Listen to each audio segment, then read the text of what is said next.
Most businesses today have no voice and no face, and as a result, they have little to no trust. This is why they struggle. Enter the prominent person of impact role. This is the biggest asset that you can build for your brand today. Hi, I'm Joe Nortrup, author of Learn How to Build a Brand for Smart People in Under 2 Hours, and I help ambitious and second act professionals like you step into that PPI role so that you can build a modern, trust-based brand that will convert your wisdom and your experience into influence and income. That's what we're going to talk about today in episode 3 of Get Voice Engine, the place where you go to learn the fundamentals of how to build a personal brand. I'm your host, Joe Nortrup. Let's jump in. Welcome to Get Voice Engine, where you'll learn the fundamentals of how to build a personal brand, the process for developing your own unique niche, and finding your voice. I'm your host, Joe Nortrup. Let's get started.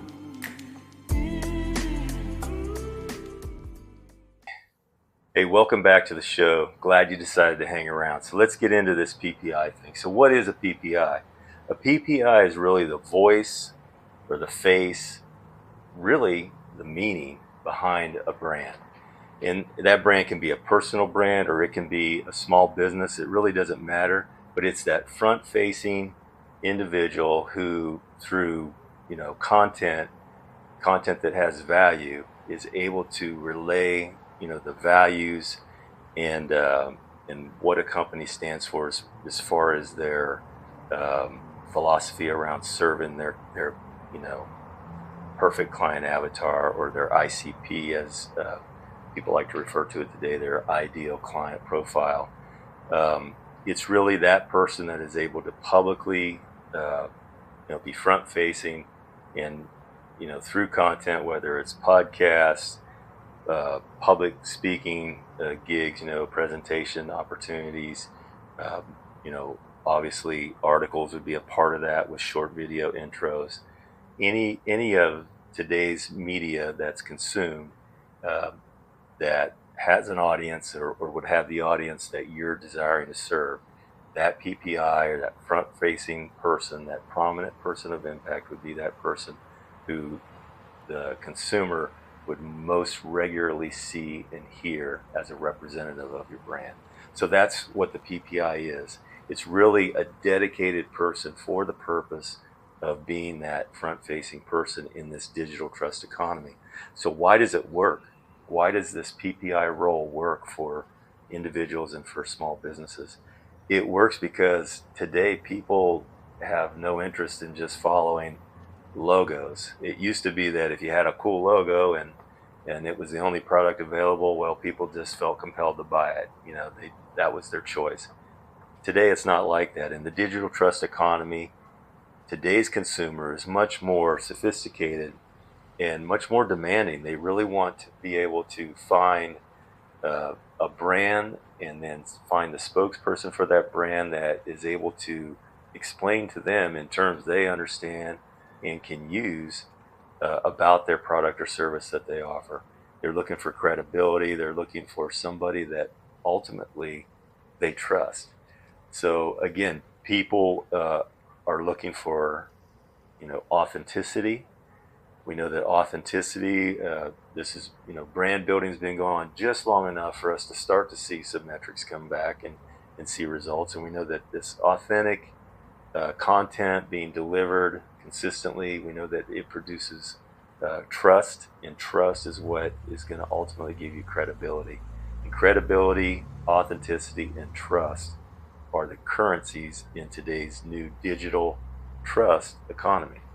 That's why trust is a key element of when you describe the economy today, this digital trust economy, because it requires trust for you to really scale your business and be profitable. So the PPI is the front-facing person. Ideally, it would be the founder, but it can be someone else who acts as a guide or a trusted expert for a brand. There are many businesses where founders are way more comfortable being in the background and don't necessarily want to be that front-facing person, so that you can, if that's how you feel about your business, then you can develop a team member to be the PPI. And again, it works because this is what today's consumer is looking for in the digital trust economy. They want to follow people they trust, not just a logo. So who's it for necessarily? It's for not only personal brands and solopreneurs, but it's, like I said, for small businesses as well. If you have a team of any size, then you want to develop this PPI role, this prominent person of impact role, as part of your marketing and sales approach, your digital marketing and sales approach, I would call it. And I've heard concerns expressed before, and I've heard other influencers talk about, similar roles that have been discussed broadly. And but my role I feel is much more succinct. The things that I've heard, the concerns I've heard expressed about this type of role is that, well, if you have somebody in this PPI role that's a team member, an employee basically, and not a founder, then it's possible that that person might build a big following, and when they leave, then the following leaves with them, or they could hold the company ransom for ungodly amounts of money because they have the juice, so to speak.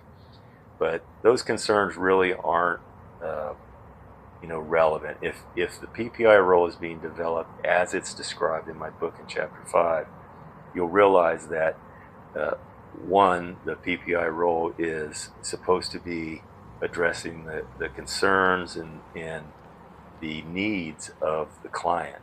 So first and foremost, it's whatever they're presenting, in whether it's through public discourse or podcast or whatever they're doing for the brand, whatever they're presenting is done with a view to serving the client avatar or the ICP. That's rule number one. Rule number two is that they're doing this not only in service of the client, but to build the brand, to bolster the brand. It's not about I would not come into become a big part of the content that they would be presenting to the public. It would be always referring to the client or to the brand, but not to themselves necessarily as the center of focus. So if it's done properly, if it's done like I've laid out in chapter 5 of my book, those concerns really are laid to rest.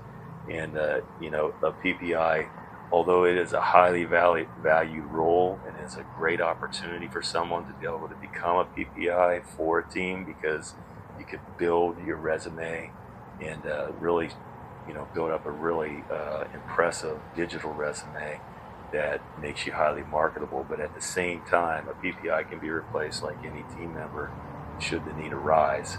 Although obviously, ideally, PPI would be a long-standing fixture, doing their job correctly, building the brand, and serving the public with their product or service. So that's who it's for. It's really for everybody who wants to be in business today, like was sort of brought out in the intro, that if you don't have a face, don't have a voice, guess what? You don't have trust either. And in today's digital trust economy, that puts you in a really difficult position. So if you are a second act professional and you've been in the corporate world for a while, I already know this about you. You have the experience and knowledge necessary to step into this PPI role in whatever area that you want to pursue as an entrepreneur, as a solopreneur, or to build a personal brand and turn it into an agency. Whatever it is that you're wanting to do, you have what it takes to become a PPI. All you need is a plan. And so that's what we're here to do, is to try to give you a framework to be able to step into this PPI role. We're going to continue to talk about it in subsequent episodes. And of course, we're going to have products, free products that you can get your hands on, free tools that will help you, take next steps. And of course, I'm always here. Look me up on LinkedIn. I'll put the link in the show notes, as well as the link to my website, getvoiceengine.com. But I'll have my LinkedIn profile link in the show notes. If you DM me PPI in my DMs on LinkedIn, I will send you the free PPI checklist, which will get you organized and thinking in terms of a plan to start becoming this PPI, to step into the PPI role, or to start developing a team member for your business as a PPI. So again, look me up on LinkedIn. Let's connect. Let's get you going on this PPI role. It's really an exciting and fun time to be in business because we have new opportunities, and really now is the time. You're not too late. Like I said in past episode, you're not even remotely too late. In fact, you're just right on time. If you're looking to just start building your personal brand, this is the perfect time. We now have the tools, AI of course being one of those that can help you with this process. And of course there's enough people around now who have done enough of this work to be able to help you along, to help coach and consult and get you on the right track. So anyways, glad you hung out, glad that you're interested in this PPI role, and if there's anything I can do to help you get it going, please DM me, check me out on LinkedIn, and let's connect, and let's build a community around a prominent person of impact role. That's all I got for episode 3. Come back and see us again soon. And again, thanks for being here. Take care.